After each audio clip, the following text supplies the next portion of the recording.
Good afternoon, everybody. So people who are joining online, can you hear me? Yes. Okay, thank you. So as usual, so let us start our lecture today, and today is February 11th, right?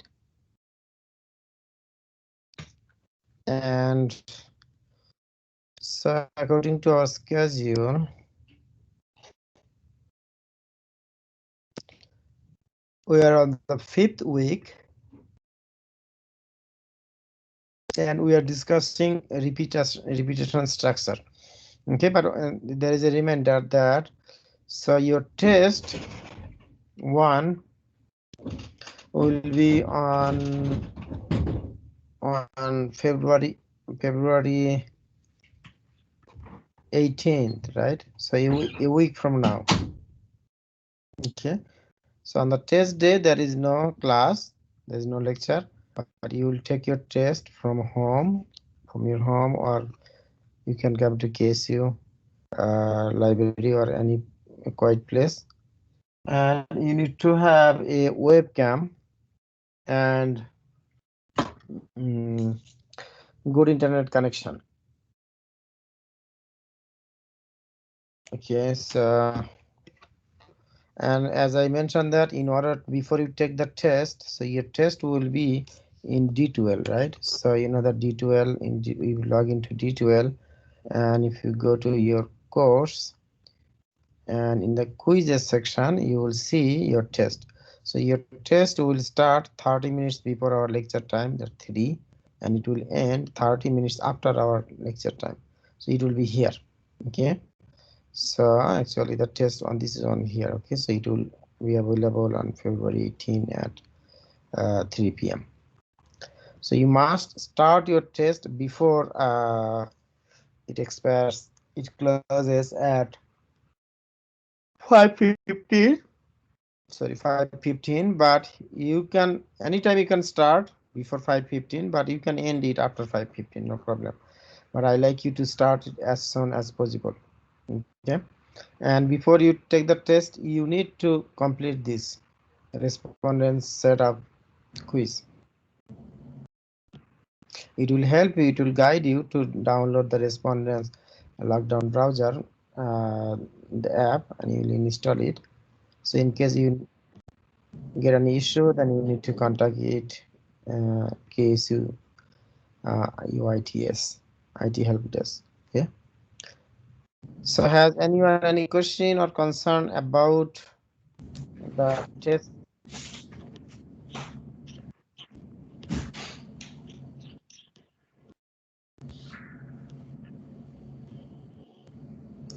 Okay, so during my today's lecture and my next lecture, I will review the test question. Okay, so please give your attention. Okay, then I'm not going that this will be a test question, but I will.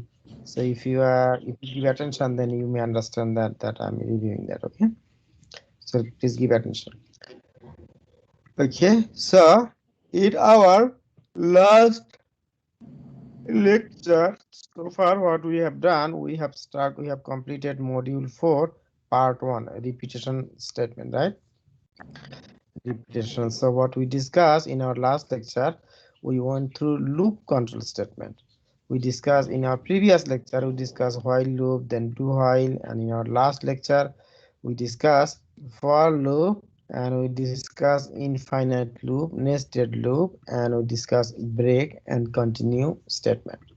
So the previous lecture video, I uploaded the lecture video. Okay, previous lecture video. Has anyone any question about previous lecture? You see that there about the hard date slides.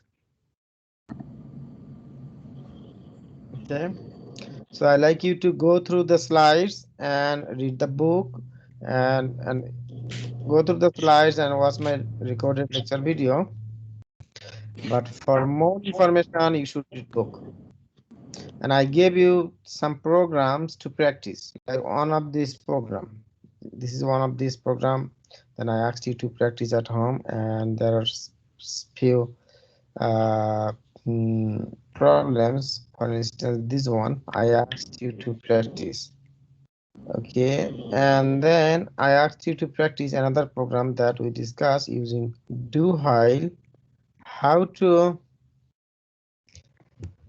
print display number in reverse order, and in an extent for the extension of this program I asked you to practice how to find the minimum numbers or the maximum numbers. Sorry, the minimum digit or the maximum digit or the even digits or the worst digit or sum of the even digit or uh, multiplication of the even or odd digits. Okay, and then later we discussed for loop, right? So for loop, everything you can do using while loop, you can do using for loop. Okay, but so we discussed that there are two versions, the do while and while. There are some difference between do while and while.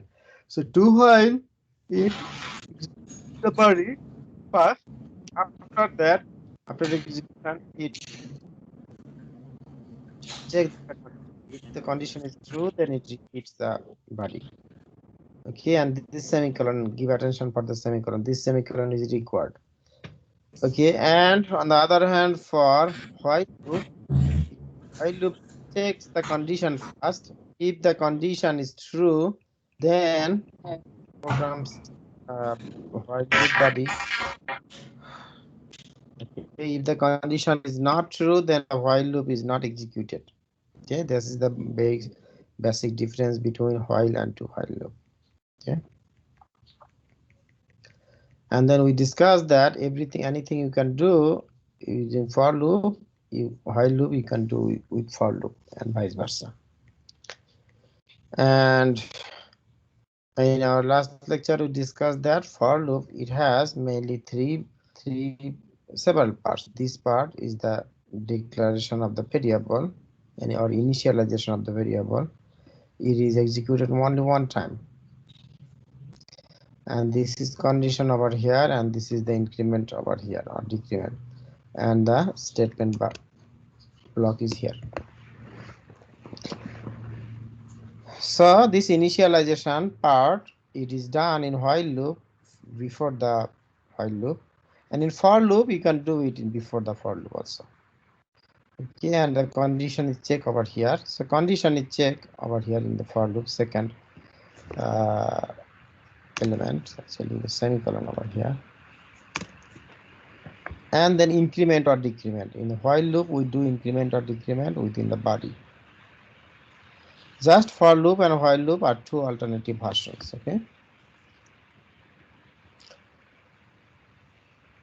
then I went through these programs that we discussed that at some point the condition will be false, and then the for loop will be stopped or terminated. Okay, but if the condition never becomes false, then what will happen? The loop will be continuing for some time. That will say maybe infinite time. Say for a while. Okay, so that means that is called infinite loop. That means if the loop, for loop or while loop or do while loop control statement fails to make the condition false, then it falls into an infinite loop. So in order to exit such a loop, what do? We be careful about the conditions so that we check the condition always reach. We are in our program always reaches to condition. Okay, for instance, if I have counter equal to 1, and every time if I decrease the counter, it will never reach to this condition to make this condition false. In that case, it will fall into an infinite loop. Okay, and then we discuss nested loop. That means you can have one loop inside another loop. So later you will see when we do two-dimensional array thing, or matrix. Maybe you're familiar with. So that has row and columns. Data are organized into row and columns. So here in this and this here in the output window, data is here only one type of data, star, steric sign. So if you want to display some stars within this pattern, you need one for loop inside another for loop. So this is called inner for loop and this is called outer for loop. So inner for loop, this start later but it ends first, and the outer for loop, it ends fast. So it starts fast but it ends later. Okay.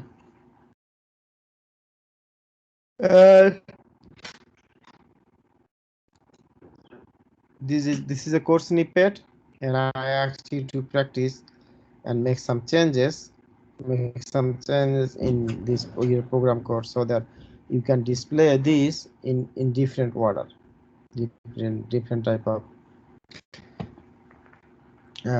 triangular shape. Okay, so this one is a right angle, right? It becomes a right angle, so you can make an equilateral triangle format. Okay, or another shape. Just please make some changes in the program and do some practice. Okay, and you can have in a program, you can have in a while loop, in a for loop, or you can have a for loop within a while loop. Okay, so then we have two other control statements. It's called break and continue, that are used for additional control flow. Okay, so break stops the loop and continue statement skip the current iteration, but it goes for the next iteration. And this is a pseudocode, so please do some practice with this. Is implement your program using this pseudocode. Okay, and then I gave you homework to practice this problem. Okay, we have pseudocode over here, and this homework also the problem 2, and we have pseudocode over here. So then I asked you to practice these two problems. So far, has anyone any question about this?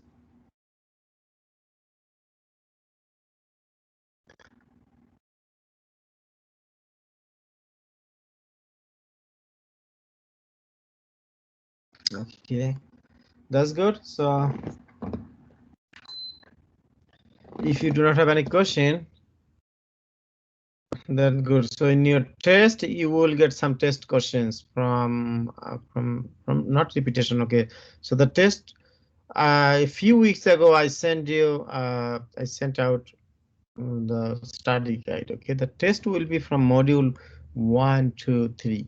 So in module 1, just as introduction, and then abstraction, some abstraction concept, and then module 2 we discuss programming primer and then skeleton, right? And then in module 3 we declare variable, and then we discuss complex data types. So variable are declared with a type first. There are 8 primitive data types, right? What are those? Character, byte, short, okay, int, long, double, float, and boolean. Okay, in addition to this, we know that we will discuss the array is or string is a built-in class, but that is not a primitive data type. And then we saw that all other types are complex types, like an array or a class. Those are complex data type. Okay, then we discuss different operators, right? And with their precedence and associativity. That means which operators are executed first, then which operator is executed later, and then which operator operation is executed from right to left, and some operations started from left to right. Okay, and then we practice with a few string operation problems, right? A few string operations, string manipulation problems, but there will be more string operation when we cover methods and then in module 6. Okay, and then we discuss a relational operator, arithmetic operator, logical operators, and then we discuss the prefix and postfixed notation of by unary operators, right? Uh, incremental and decremental operators.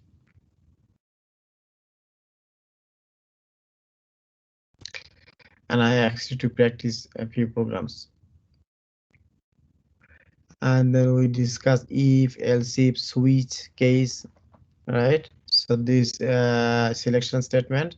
So as I mentioned that in switch case statement, be careful about the missing break. Sometimes you may get an intentionally missing break because pseudocode format, pseudocode allows missing break, but although C# does not allow missing break, but some languages like Java or C++ allows missing break. So be careful about whether the break is intentionally missing or not, or what happens if a break is missing. Okay, so now today in lecture we will discuss module 4 part 2. Okay, so actually module 4 part 2 is an extended version of the module 4 part 1.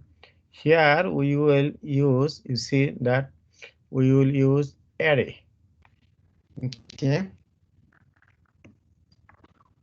Okay, array is a complex data type. We can say complex data types. There is also built-in data type like array list.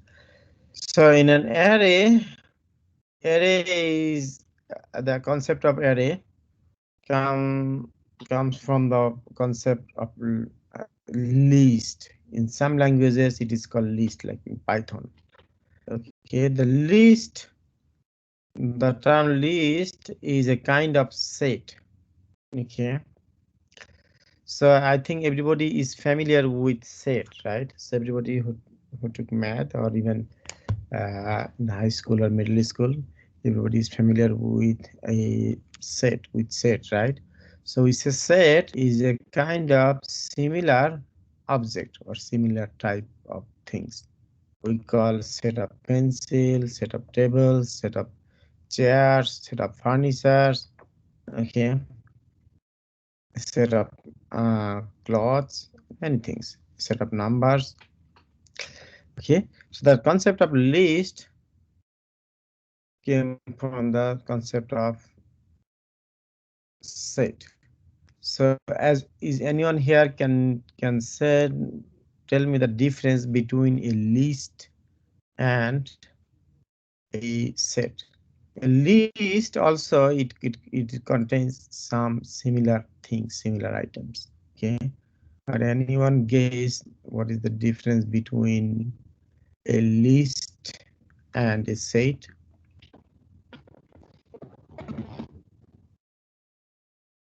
Anyone knows?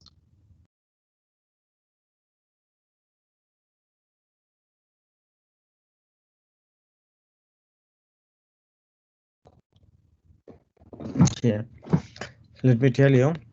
A set and list all of these contain some similar types of things, similar objects. Okay, but the main difference is that a set does not contain same thing, same item more than one time.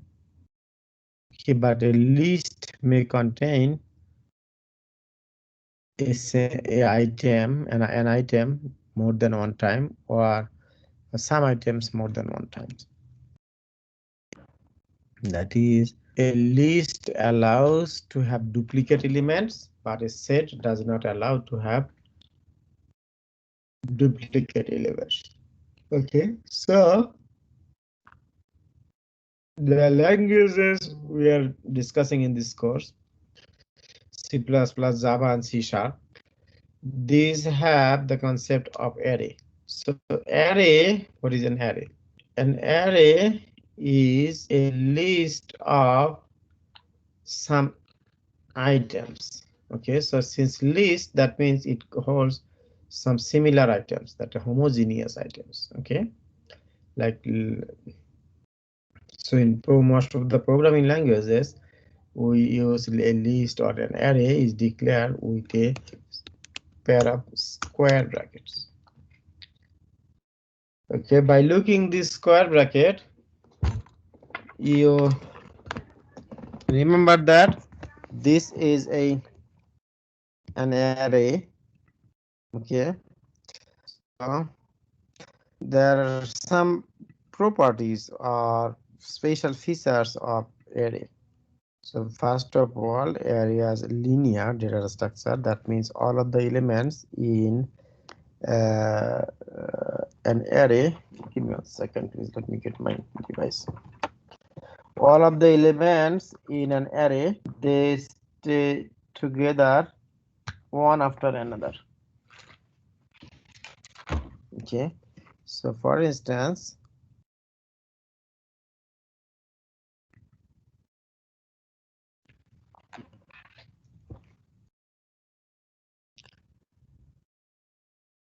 if I have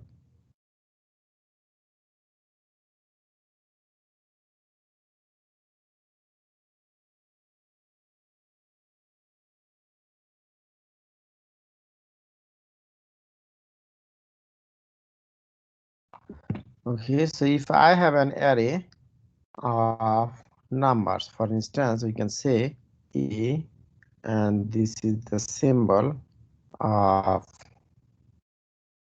array, and we say with 8 elements, that is, it has 8 elements. So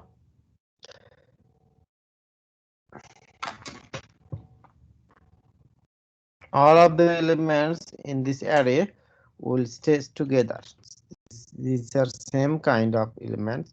They stay together in consecutive memory locations. Okay, that they stay in a consecutive memory location, so that since they stay close to each other, it is easy to retrieve them, to access them. It takes with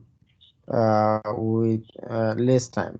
Okay, so how do we access this array memory coming soon? Okay, the letter. Okay, another thing is that there is a property that is an array is static kind. Whatever the array we're discussing over here is static or fixed. That means whenever we declare an array with size 8, for instance, then it will have only 8 memories block allocated. So the size cannot be changed during our program execution time. Okay, and it is a complex data type. That means it can hold any type, any data. Okay, and it can hold primitive data or built-in data or any kind of data. Okay, so that this may be a limitation that we cannot change once we set up their its size. We cannot change this during program execution time. So this maybe you can think it as a limitation of array, but whether it is a limitation or it's kind of feature, it is developed with that way. Okay, so then how the array elements are accessed? Okay, so we know that a variable is accessed with a name, right? So then array is a kind of variable. Okay, that means a bunch of variables. Okay, that contains a bunch of similar variables. So here, this is here the concept of my array. So I can say it.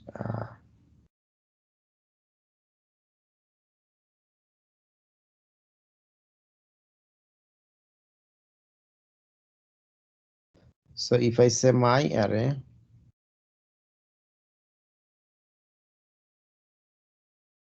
so my array, so here it is declared as 0 to 6. That means it has, oh, I'm sorry.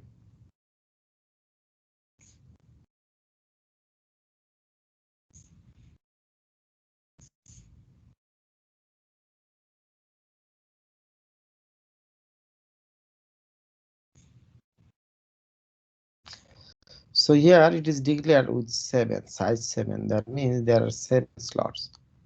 So in most of the programming languages, okay, so modern programming languages, array, the first cell start with index 0. That means identity. The index means identity. Okay, ID 0. Okay, and then 1, 2, 3, 4, 5, and 6. Okay, so since the index start from 0, so then for 7 elements, 7 slots, it will end with 7 minus 1 at 6. Okay, but in pseudocode format, in pseudocode, the indices are given starting with 1. Okay, so if you write your code in pseudocode format or actual program format, be careful about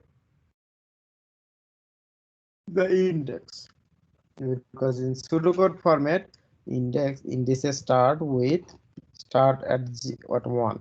So if it is pseudocode, then you have 1, 2, 3, 4, 5, 6, 7 over here. Okay.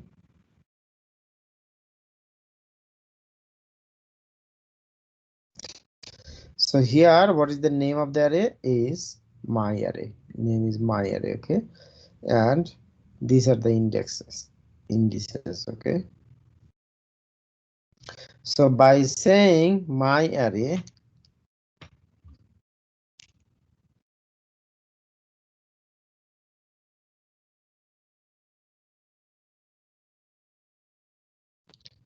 so my array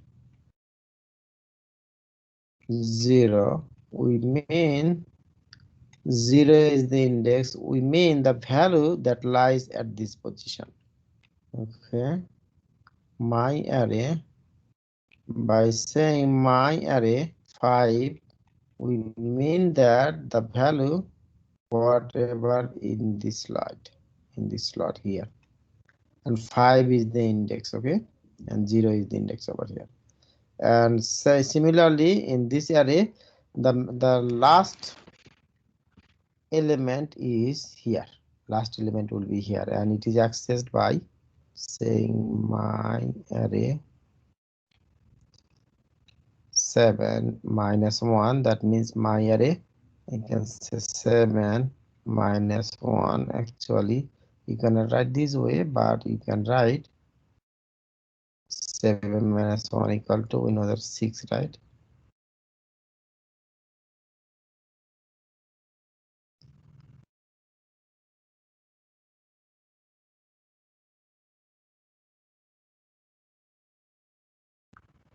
Six.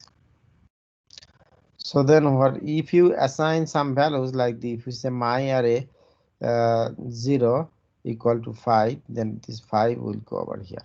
And if you say my array 5 equal to 2, that means at 5 position it will get 2. And if we say my array 6 equal to 9, then this value will get 9.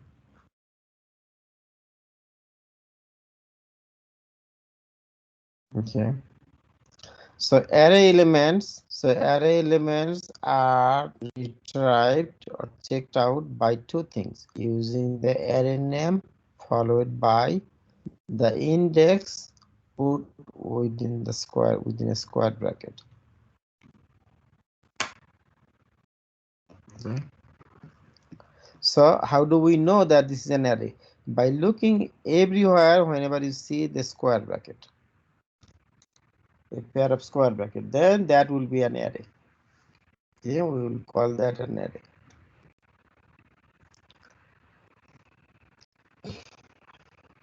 So here, if you write in pseudocode format, then you have to write create my array 5. That means there will be an array named my array that has size 5. That means if it is size 5, then how many elements will it have? So in pseudocode format, so it 5 elements, and program format is 5 elements, but in indexes will be different. Indices in pseudocode, the indices will start from 1 to 5, start from 1 and it will go end with 5. But in actual programming language format, so this index in array index start with 0. So this is a little bit confusing for many people who are joining, who learn this the first time. Yeah. So there are multiple ways to declare an array. How do we, like as usual, we declare a variable, right? For instance, how do we declare a variable? It's easy. For instance, we say, if we say, uh,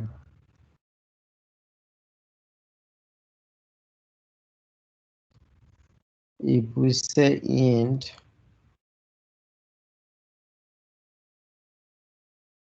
let me do it my array. So here my array is a single variable.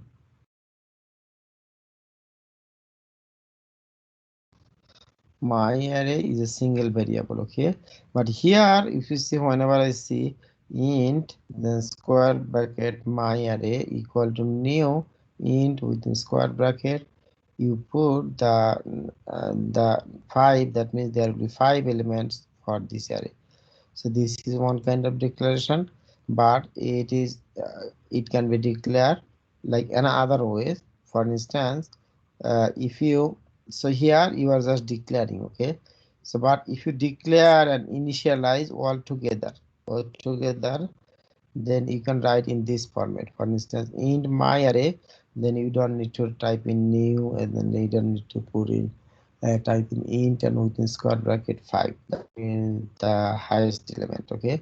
It will just, this will get this automatically just by saying int square bracket my array equal to, so this is these are values. First value equal to 10, second value is 20, and then so on, okay? So in that case, what will be my array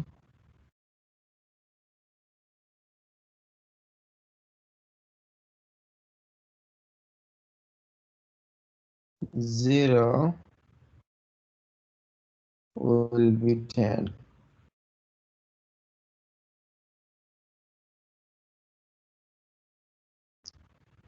My array, so can we have this my array 5? People who are joining online, I think everybody is online here. Can you please tell me, can I write this? Can I write this?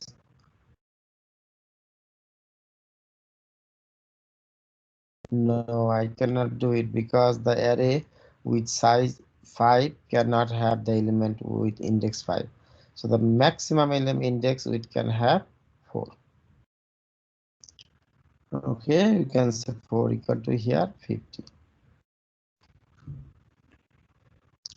So if the elements are, so here this is the decoration declaration, and here in assignment, and later we can do together. If we do together, then then we can say this way. So you don't need to say, so here this square bracket is actually, it is part of data type, although in some book you will see the after here, actually that is true also, it can be here or it can be here after the uh, so after data type, between data type and array name, or you can say in between. So actually this square bracket is the part of type, data type.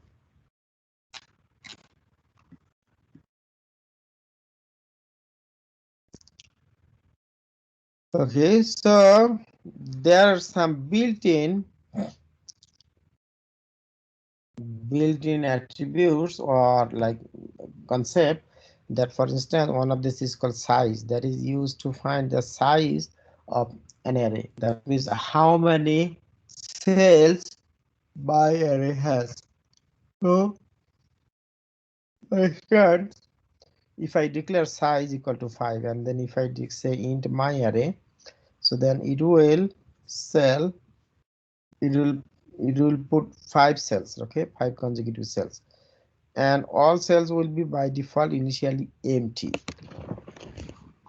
Okay, so then whenever we initialize this using this, be careful about the second bracket, so that curly brace, it is used to assign the array elements. You cannot use other bracket, you cannot use first bracket over here, or you cannot use third bracket over here.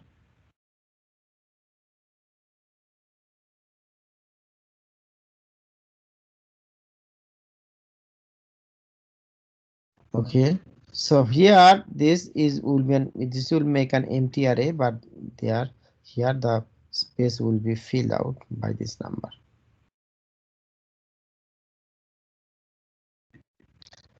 So has anyone any question about array? The concept array is very intuitive and then feature in all modern programming languages. By using array, what we can do, we can put all of our data in a nearby place one after another, and then so their retrieval will be faster and our program execution will be faster.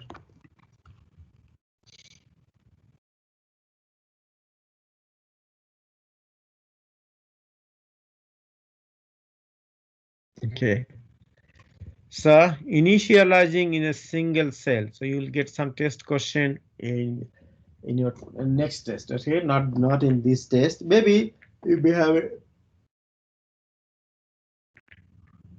some simple question. This is a very simple question in this test because we discussed array in previous time also.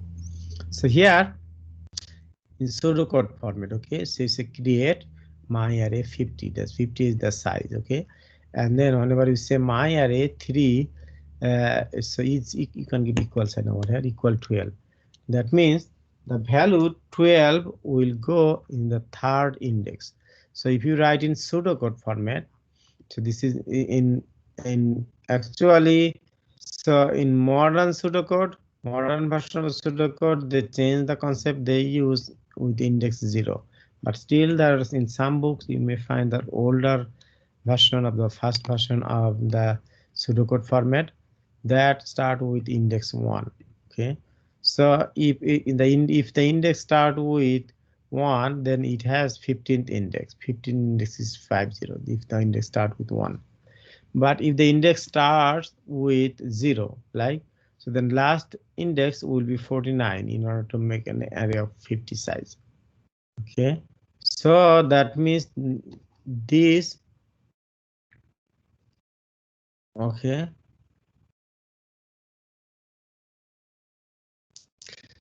so one thing that, so here,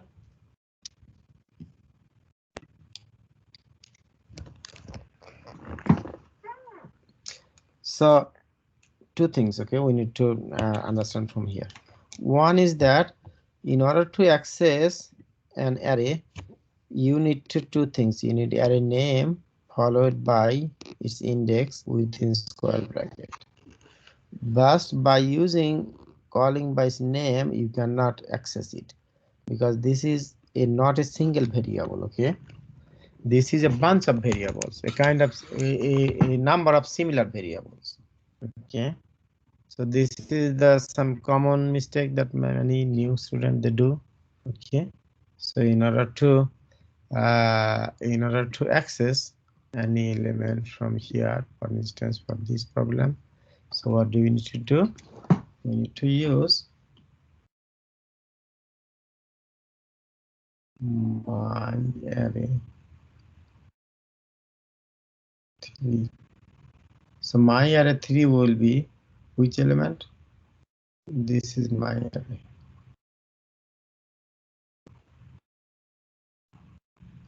and this is 50, right? 0 to 49, this size is 50. And then say my array, whenever C equals an assignment, so we say 12. So this 12 will go over here.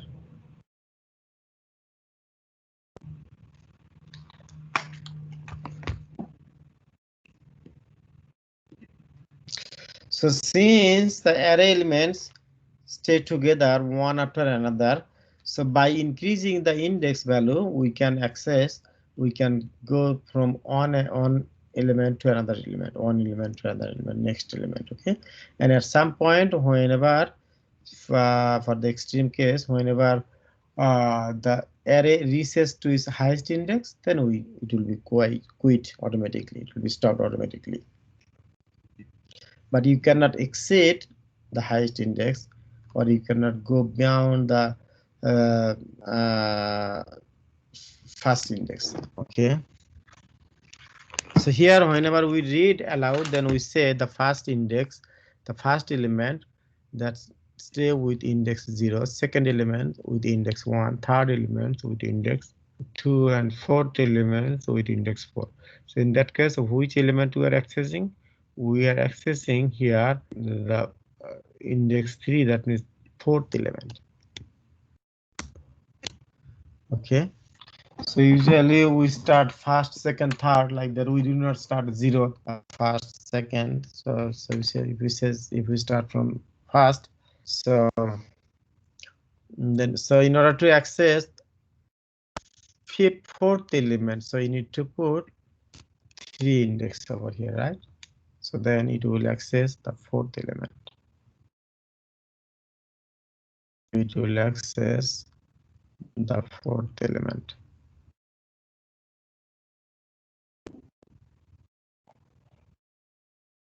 Fourth element.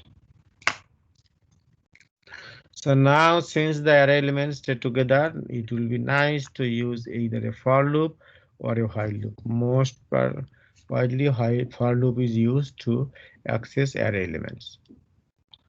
So the array, this array have 5 elements, so that this will be the actual name. So this one first variable name is array variable. If we consider this array as a variable, okay, the first index will be 0, and the second index 1, third index 2, and the last index is 4. So then we will define value like this way.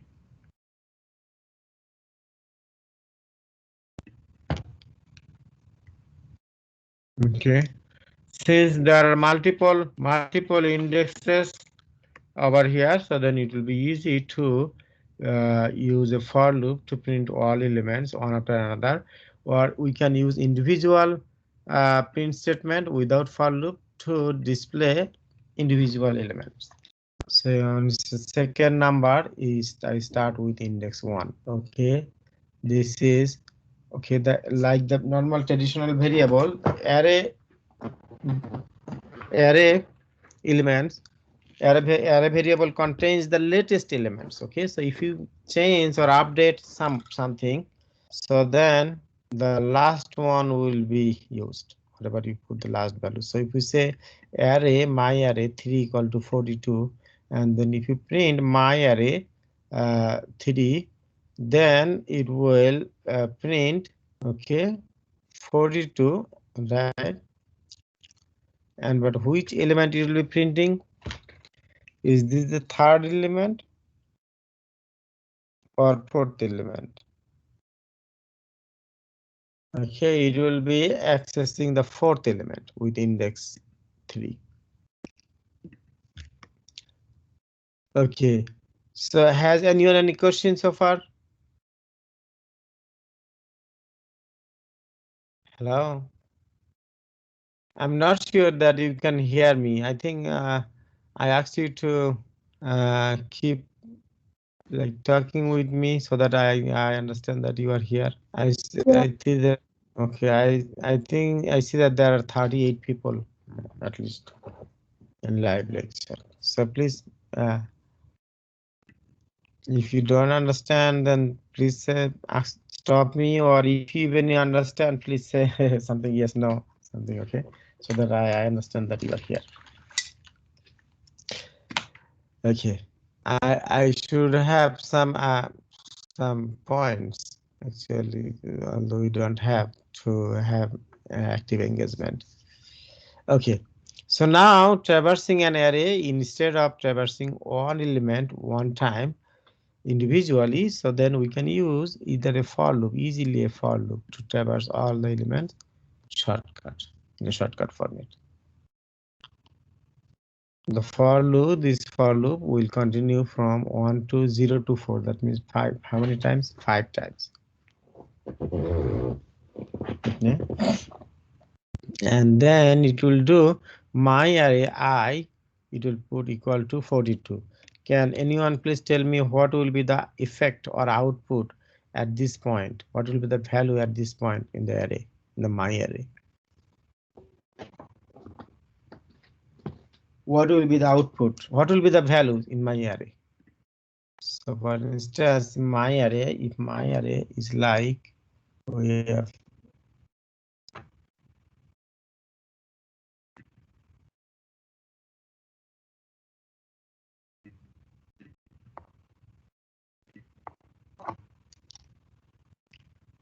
we have 5 elements, right? My array.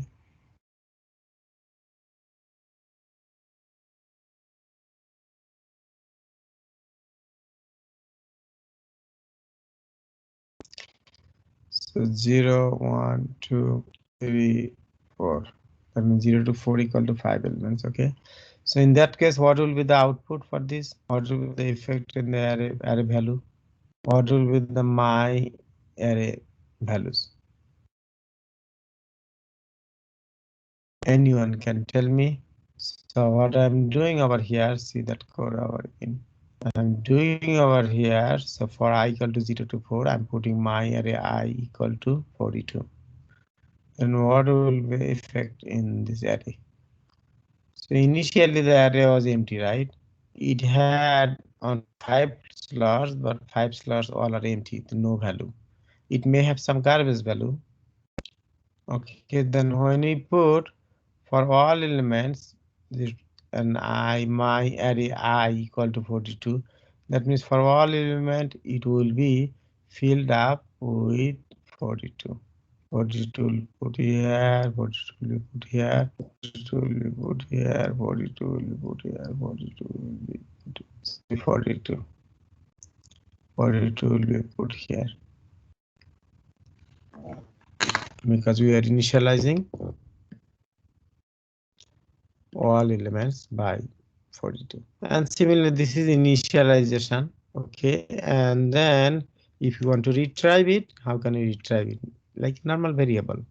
But here the variable will be with index, including index. How do you access array, individual variables in an array using index? Okay. Without this index, you cannot have access to, you cannot access variables.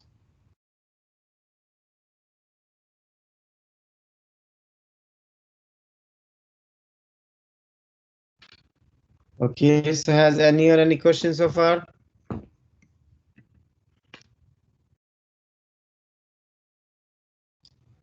So the next few slides is it demonstrates how the this works. So when you create an array, my array with index 5 with 5, this is called size, not index actually. So this is 0 to 4, and then for 0 to 4, then uh, I am putting 42 for all of this. That means here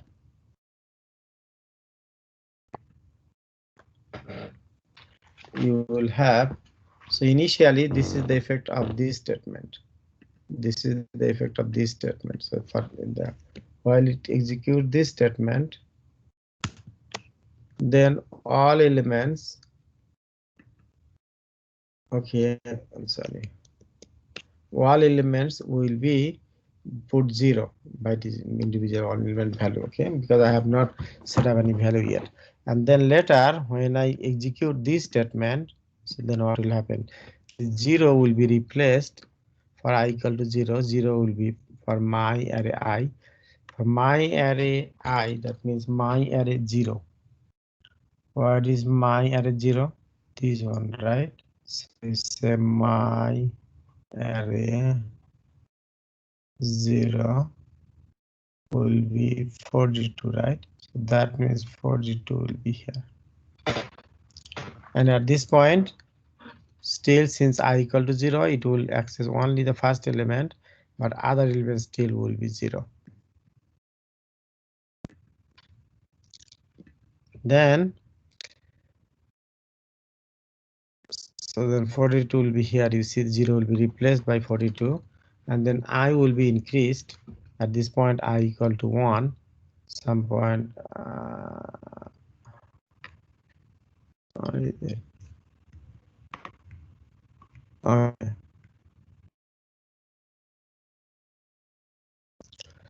So I will be increased, and for I equal to 1, which whenever we say my array I, that means my array with index 1, right? So that will take the value 42. Okay, and later I will be changed again, updated to 2. So then it will say my array is 1. This value will be changed from 0 to 42.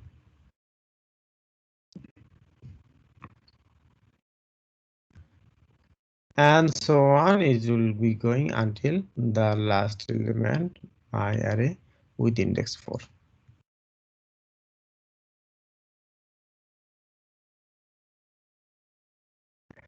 So once you know how to declare an array and how to assign an array, now you can easily retrieve the elements. How can you retrieve the element? By using their index. So one important thing we need to know, how can we find the array length? That means how many elements can be put in this array, or how many blocks of shell will be in this array.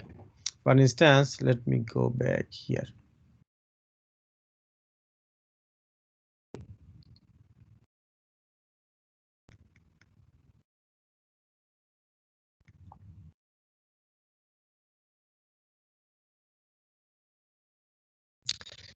Okay, whenever I find it, I will tell you. So what I'm going to tell you, actually, that I mentioned that.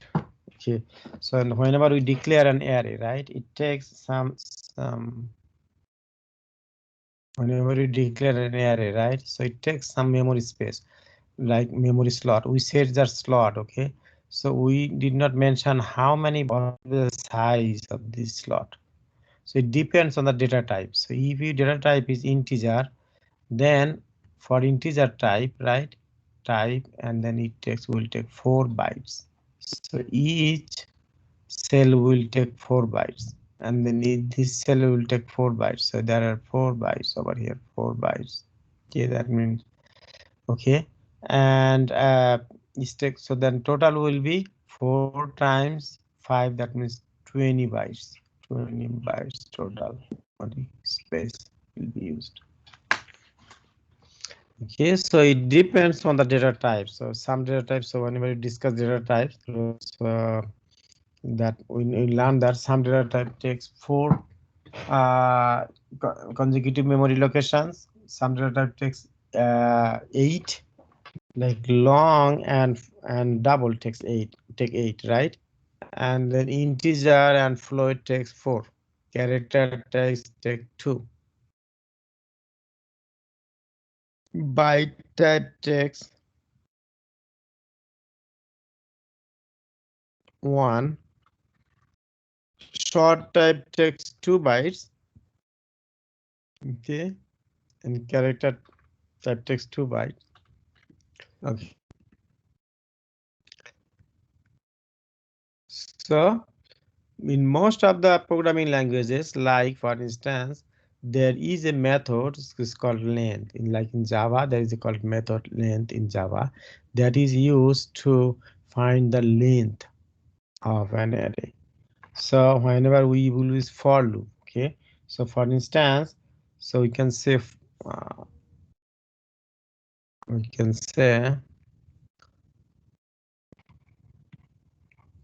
for you say int I equal to 0 to I less than, so my array, this is one word, okay, there is no space in between, there is no space in between, my array dot length, then I can say I plus plus.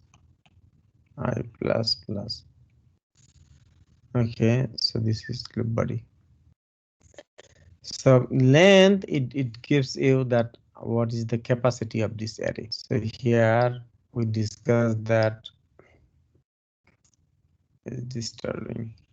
So we discuss that our array 5 1 2 3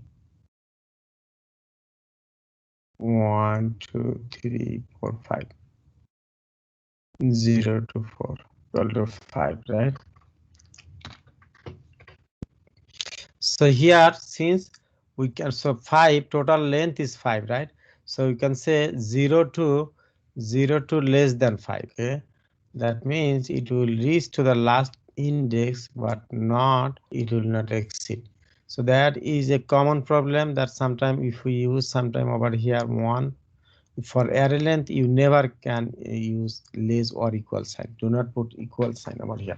So then your program will not be executed.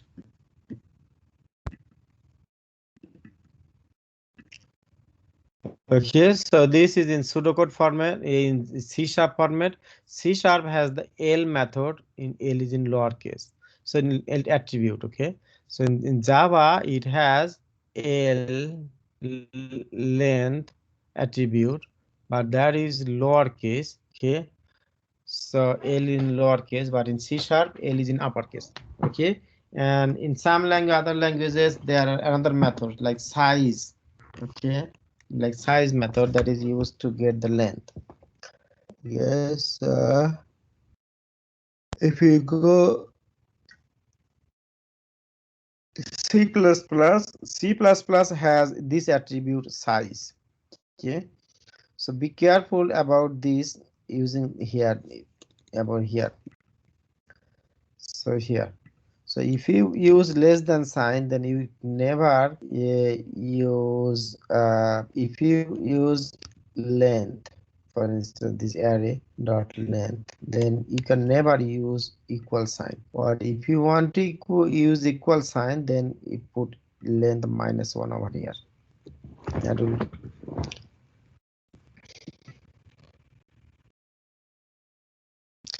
So in modern object-oriented programming languages, there is another is for loop. It's called for each loop. Okay, so for each loop, it can use for looping an array from starting to ending, from the beginning to ending. Okay, these are the basic concepts of array. So once you understand the basic concept of array, what now you can use this. Okay, so then array processing is very simple and interesting. What we can use array for implementing a program that you can add up all of the numbers in a list, or you can find their sum or mean, median, mode, standard deviation, variance, for instance, those in order to find mean, median, mode. Mean means sum, right? Media means average, and mode means which element occurs most frequently.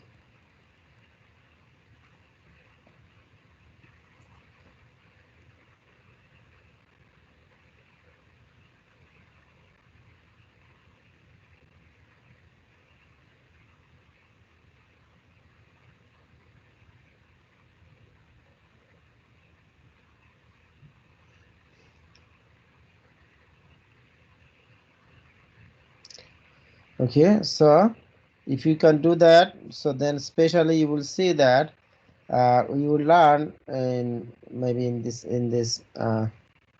module that how to find a specific element from a list.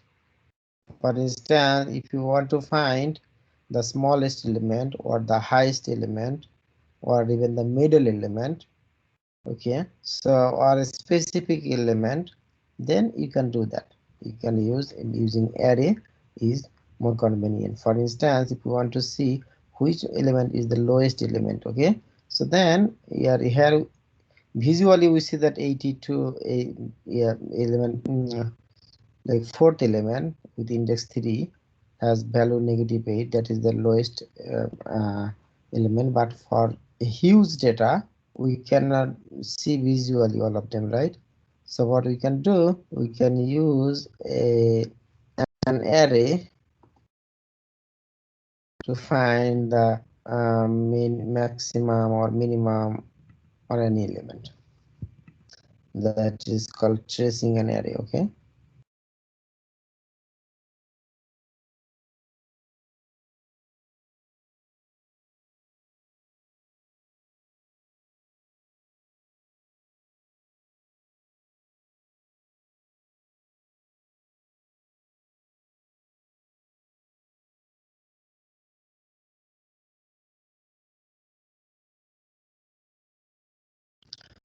Okay, so has anyone any questions so far?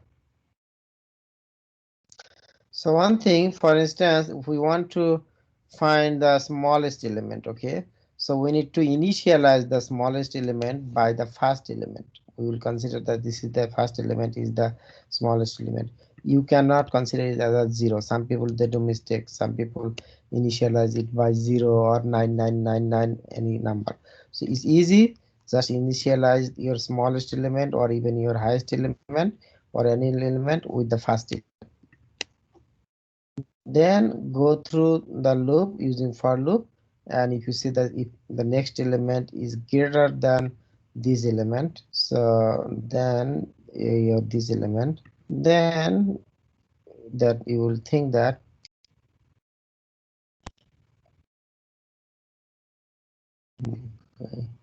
actually if your smallest element,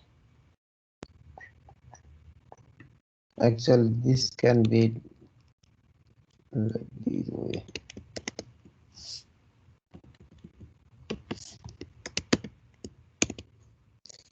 So what we can see later, if you traverse through the array, if you find any more element in the array that is less than this initial element, then you will make that one as your smallest element. So while looping through, first initially you put 42 as the smallest element, then you are comparing with 17. So in this case 17 is smallest, then you will swap between, you will say smallest element equal to this element with index 1 17 for now, okay. Then you will go, this is the smallest so far equal to random array counter equal to at this point equal to 1. Okay, so then in this case 42, we see that 42 is less than 40. So what we will do,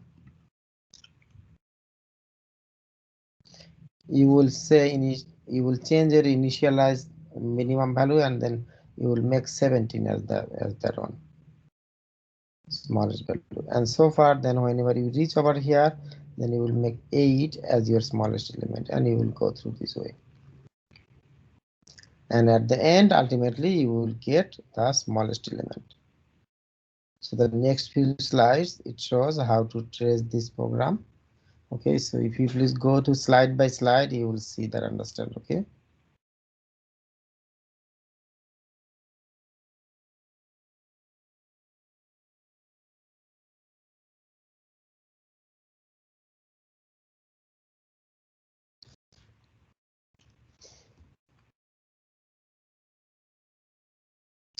So sometimes array elements are retrieved from the from the highest index, and it comes to the first index. In that case, we decrease the indices. Okay, there are a few more slides. Let me see if I can go through these few more slides. Okay. So traversing an array is not a big deal, and especially traversing an array or searching an element from an array is called searching. There are many searching algorithms, so you will know a few. Okay.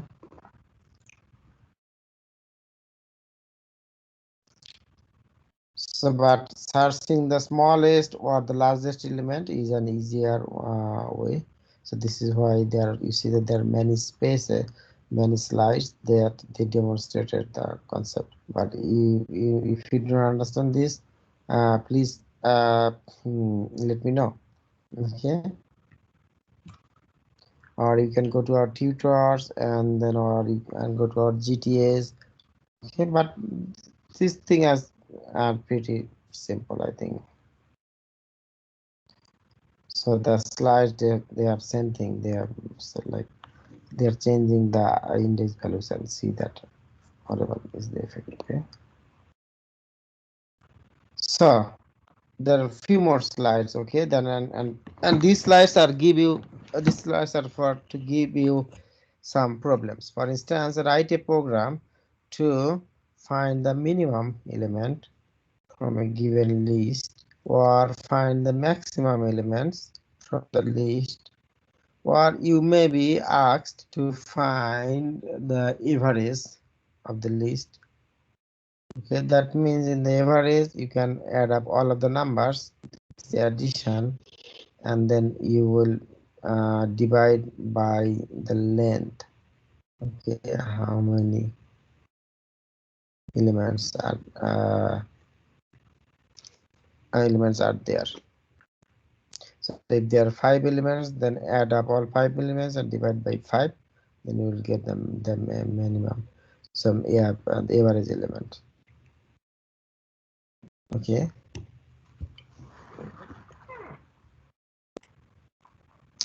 Or you can find the max element. Okay. So as I mentioned that L is in uppercase L, that means it is in pseudocode even if you do not have this symbol. So that means in C# code. Okay. Length L is in C# code.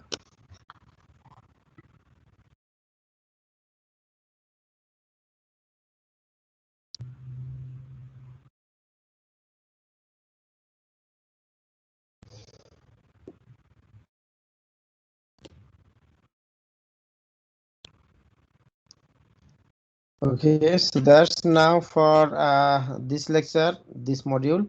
So we discuss array. What is an array? An array is a list, okay, or a complex data type. Array holds same type of data, okay. So array are in static size. That means once you create an array, you declare an array. While your program is being executed, you cannot change array size, okay. So please follow the declaration of array. How do we declare an array and how do we access an array that we discussed, okay, in this lecture. So we can create an array of any type, like integer type, boolean type, float type, double type, whatever the type we have, or complex data type, any type for you can declare an array. And we need a loop control statement, usually the for loop control statement, to do the array traversing.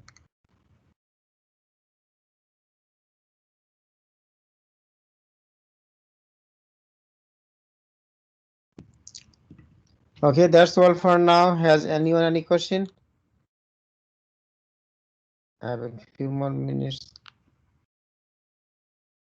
No.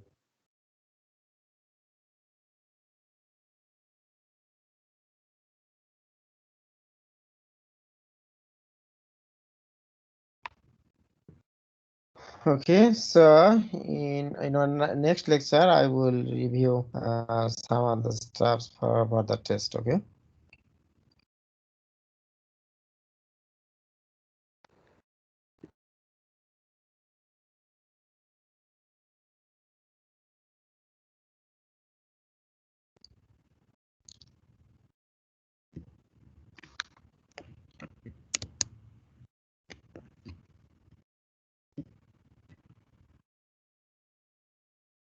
Okay, if you don't have any questions, I'm gonna wrap it up today. Thank you so much.